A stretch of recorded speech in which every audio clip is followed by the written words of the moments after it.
Morning.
Sa ating mahal na Pangulong Ferdinand R. Marcos Jr., fellow public servants at higit sa lahat, ang ating mga bagong bayaning magsasaka, isang mapagpalang araw po sa ating lahat.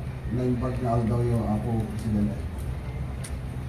Isang karangalan po na makasama kayo sa makasaysayang araw na to, ang pagpapasinayan ng Hibulangan Small Reservoir Irrigation Project o Hibulangan SRIP.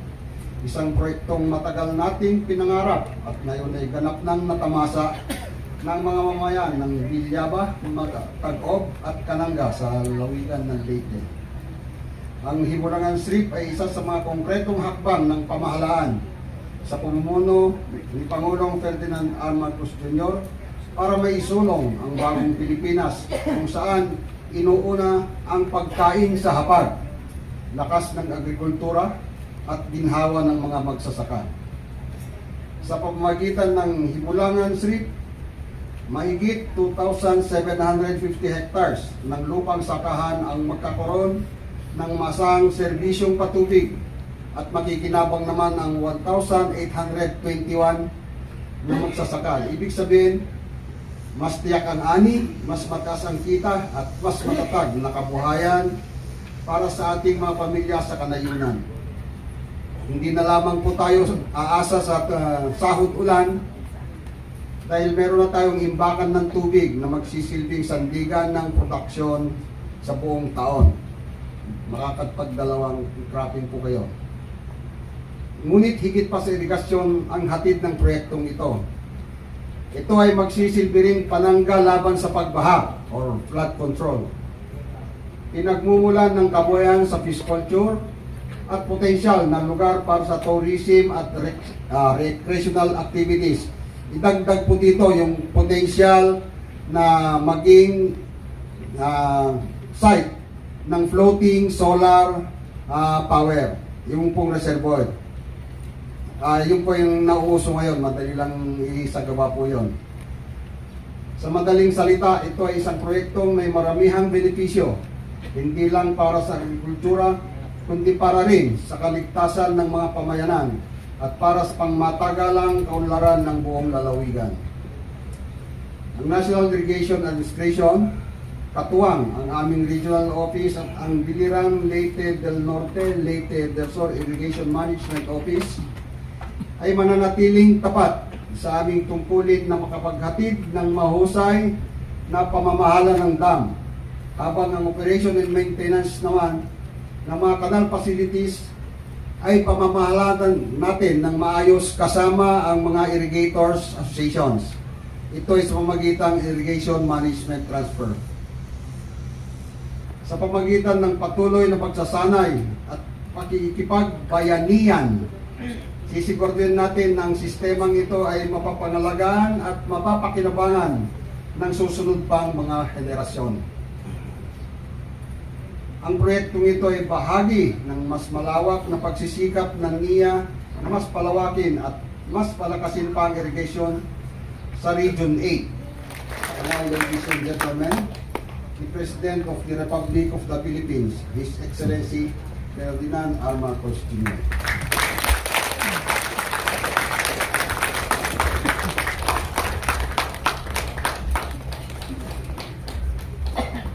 Maraming salamat, ni Senior Deputy Administrator Engineer Robert Subitan.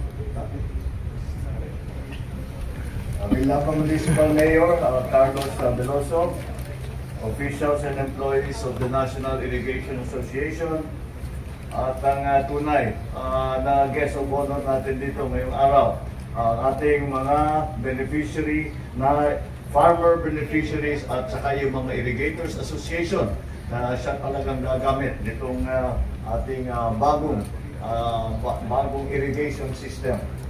My fellow workers in government, ladies and gentlemen, mga yung paupay nga daw, inyong natanan. Last time ako napunta dito was na April 15 pa yun. Kasama ko ang ilan sa ating mga kababayan, mga manggagawa, mga guro, at ang mga punong guro. Ngayon naman ay natutuwa ako na makasama naman, kagaya ng sinabi, kagaya ng sinabi ng ating Administrator Subitan, ang mga bagong bayani ng bansang Pilipinas, ang ating mga magsasaka at ang ating mga manggagawa. Ngayon, magkakaroon ng dalawa. At may mga ibang lugar, kapag talagang maayos ang ating pag-manage natin ng tubig, baka makapagtatlo pa yung ibang lugar. Ibig sabihin, doon sa hektarya, sa labis sa 2,000 coverage ng hektarya, ay 1,821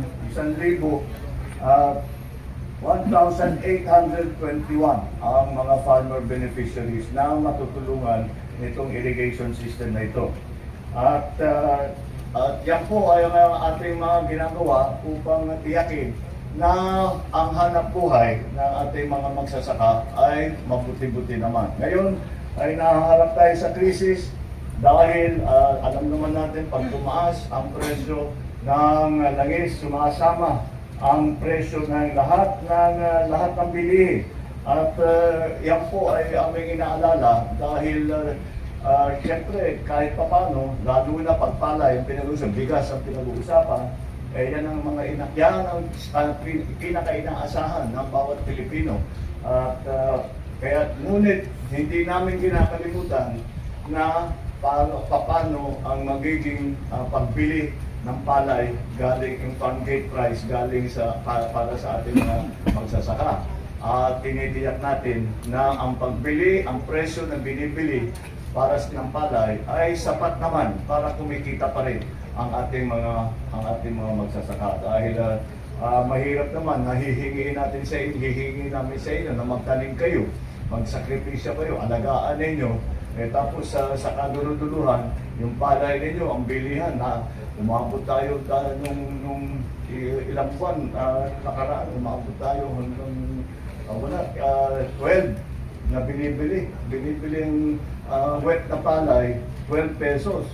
Ngayon, bumibili tayo dry palay hanggang 28 pesos, 23 to 20 klaseng sistema na nakapag-ipon ng tubig. At isa pang side benefit yung hindi po natin inaasahan itong ganitong klaseng lugar, lahat ng linagyan natin ng dam, lahat ng linagyan natin ng ganitong irrigation system, naging tourist destination. Dahil kung nga naman, kung titignan niyo, napakaganda magpaseyo dito para konting break. At so siguro, yung local government, pwede natin tignan, mag-develop kayo rito, maglagay kayo ng concessionaire, kung ano, para may added income. Pwede natin ibigay din sa mga irrigators association, sa mga farmer, kayo magpatakbo muna ng mga restaurant na kapatid, mga kapihan dito. Anyway, maraming potential ito. Isa pang potential na tinitingnan natin, hindi lamang yung solar power, hindi lamang yung tourist destination. Pag-aaralan, pasasampon natin yung tubig dito at kung maaari, lalagyan natin ng fisheries. Para pag mataas ang tubig, maglagay tayo ng isda.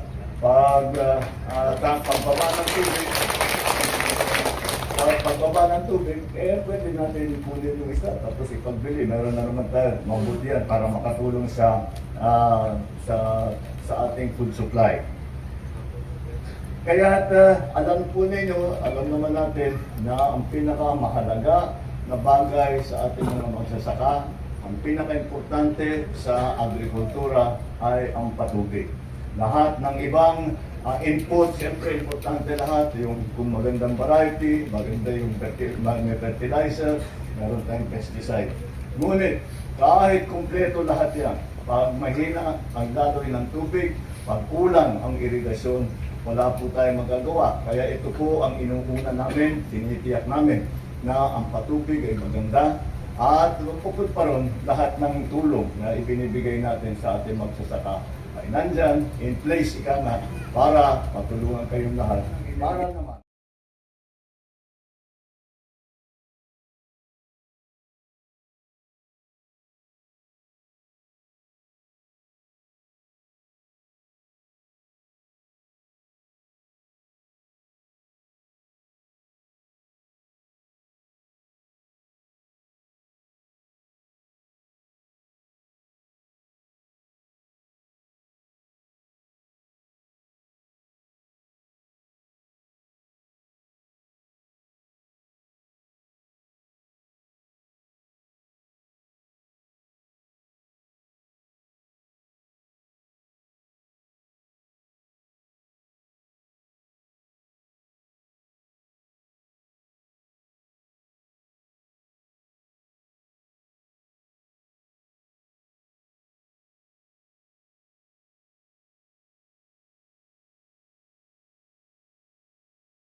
Next is Sambayan IA.